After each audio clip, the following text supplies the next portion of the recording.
Wow! So, ayan guys, oh, gabi na pero nakatanggap tayo ng blessings. Maraming isda guys, tilapia, buhay pa nga, oh. Gumagalaw-galaw pa. Sila po yung nanguha dun sa, punong pangisdaan ng aming kapitbahay dun. Medyo malaki. Ayan po siya guys. Tamang pili-pili lang ng mga malalaki para ulamin. Pero bawal tayo nito guys. May allergy tayo kaya ipamimigay na lang. Ayan po siya guys. Ang dami.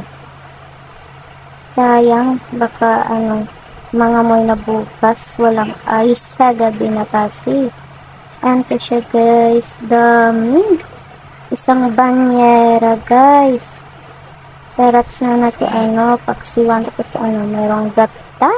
Ayan.